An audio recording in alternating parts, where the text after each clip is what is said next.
Salam berjumpa kembali Bapak Ibu, saudara-saudariku yang terkasih, teman-teman sekalian. Pada kesempatan ini saya mengajak kita kembali lagi untuk mempersiapkan sedikit waktu kita mendengarkan sabda Tuhan yang kita ambil dari Penginjil Matius bab 19 ayat 3 sampai 12. Perceraian. Maka datanglah orang-orang Farisi kepadanya untuk mencobai dia. Mereka bertanya, apakah diperbolehkan orang menceraikan istrinya dengan alasan apa saja? Jawab Yesus, tidakkah kamu baca bahwa Ia yang menciptakan manusia sejak semula menjadikan mereka laki-laki dan perempuan?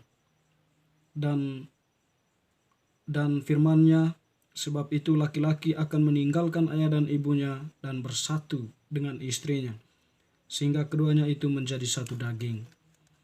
Demikianlah mereka bukan lagi dua, melainkan satu. Karena itu apa yang telah dipersatukan Allah tidak boleh diceraikan manusia. Kata mereka kepadanya, jika demikian, apa sebabnya Musa memerintahkan untuk memberikan surat cerai jika orang menceraikan istrinya? Kata Yesus kepada mereka, karena ketegaran hatimu Musa mengizinkan kamu menceraikan istrinya. Tetapi sejak semula tidaklah demikian. Tetapi aku berkata kepadamu, barang siapa menceraikan istrinya kecuali karena zina, lalu kawin dengan perempuan lain, ia berbuat zina. Murid-murid itu berkata kepadanya, jika demikian halnya hubungan antara suami dan istri, lebih baik jangan kawin. Akan tetapi ia berkata kepada mereka, tidak semua orang dapat mengerti perkataan itu, hanya mereka yang dikaruniai saja. Ada orang yang tidak dapat kawin karena ia memang lahir demikian dari rahim ibunya, dan ada orang yang dijadikan demikian oleh orang lain. Dan ada orang yang membuat dirinya demikian karena kemauannya sendiri, oleh karena kerajaan surga. Tetapi siapa yang dapat mengerti, hendaklah ia mengerti. Demikianlah sabda Tuhan, terpujilah Kristus. Bapak Ibu, saudara-saudari yang terkasih, Penginjil Matius yang kita dengarkan tadi mengisahkan tentang orang-orang Farisi mencoba Yesus. Seperti bacaan kemarin, orang-orang Farisi atau orang yang sama itu mencoba Yesus dengan sebuah pertanyaan, apakah boleh membayar pajak atau tidak kepada kaisar. Itu pertanyaan jebakan, mencoba Yesus. Pada kesempatan ini konteksnya adalah perceraian. Mereka atau orang Farisi itu bertanya, apakah diperbolehkan orang menceraikan istrinya dengan alasan apa saja? Nah, intinya bahwa orang-orang ini mencari kesalahan Yesus ya. Dari pernyataan-pernyataan yang keluar dari Yesus, kalau seandainya menurut mereka itu salah, maka mereka mempunyai dalil untuk menyalahkan Yesus dan menjatuhkan hukuman kepadanya. Karena memang orang-orang ini adalah orang berseberangan dengan Yesus ya, orang yang membenci Yesus. Nah, tetapi yang menarik bahwa setiap jawaban Yesus itu tidak memberikan celah bagi mereka untuk membantahnya, tidak memberikan mereka ruang untuk berdebat. Ya, Yesus semacam menutup jawaban Yesus, semacam menutup pintu atau menghadirkan apa yang menjadi kehendak Allah yang sesungguhnya. Kalau kemarin ya, Allah itu ya berkehendak bahwa kita sebagai warga negara mempunyai kewajiban untuk membayar pajak. Ya, itu kewajiban kita sebagai warga negara. Dan tentunya kepada Allah apa yang kamu wajib berikan kepada Allah, tentu dirimu, persembahan dirimu yang sepenuhnya kepada Allah. Membiarkan Allah juga berkarya dalam dirimu, diri kita, diri saya, agar sekiranya kita tidak senantiasa terjebak dalam kekuatan kegelapannya, agar kita mempunyai pencerahan ilahi tentang makna hidup itu sendiri, tentang dunia, tentang kehidupan, tentang diri kita sendiri, tentang sesama kita, tentang relasi kita dengan yang lain. Demikian pun pada saat ini ya, kalau Yesus itu memberi jawaban dengan mendasarkan diri pada semacam kitab suci ya, kitab kejadian ya. Di awal penciptaan itu, Yesus mengatakan bahwa tidakkah kamu baca bahwa Ia menciptakan manusia sejak semula, menjadikan mereka laki-laki dan perempuan. Laki-laki akan meninggalkan ayahnya dan ibunya dan bersatu dengan istrinya. Ya, itu adalah sebuah pernyataan awal, hakikat ya, atau kodrat ya, atau pernyataan kodrat yang waktu manusia itu diciptakan ya.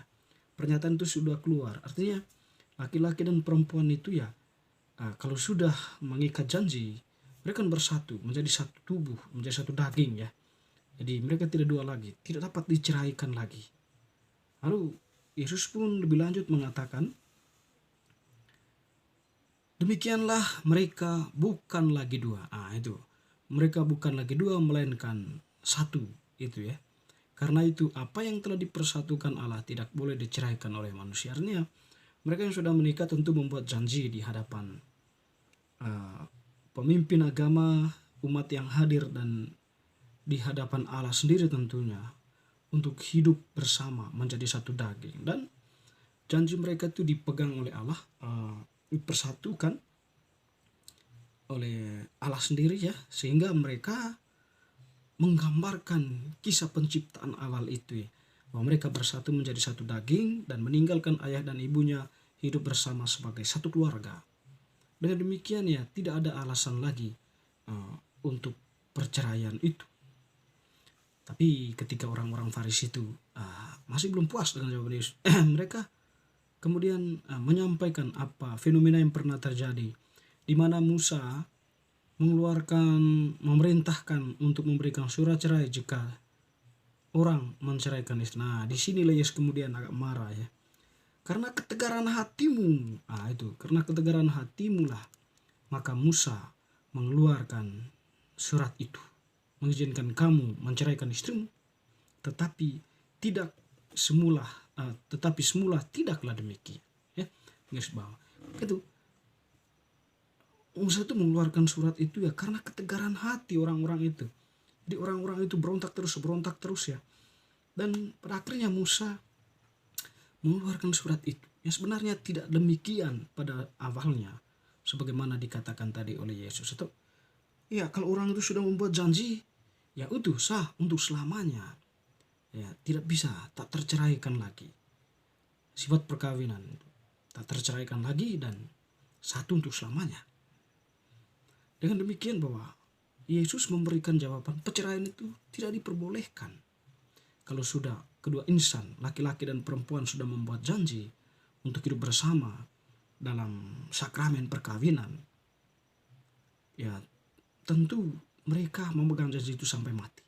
Karena yang menyatukan mereka selain diri mereka berdua, forma atau pernyataan janji yang keluar lalu disahkan oleh Allah, dimeteraikan oleh Allah janji itu, sehingga mereka pun hidup sebagai pasangan suami istri, sebagai satu daging dalam hidup bersama, mengarungi bahtera rumah tangganya sampai akhir hayat. Jadi di sana tidak ada kata perceraian. Bapak Ibu saudara-saudari yang terkasih, menjadi jelas bagi kita ya, bagaimana Yesus mengajarkan perceraian itu ya tidak diperbolehkan. Jadi karena dari semula memang laki-laki dan perempuan itu ditakdirkan untuk bersama. Lalu pertanyaan kita, bagaimana dengan orang yang tidak mau menikah atau hidup bersatu dengan pasangan hidupnya? Ya, Yesus tadi memberikan alasan juga bahwa ada yang memang tidak kawin ya dari sananya. Lalu ada yang tidak kawin karena memang dipaksa oleh orang lain atau dikehendaki oleh orang lain ya, yang membuat dirinya itu tidak mau menjadi kawin, tidak mau kawin. Dan yang paling mulia adalah ada orang yang membuat dirinya kemauannya sendiri tidak kawin gitu ya, karena kemauannya sendiri karena kerajaan surga. Nah, di sini kita bisa lihat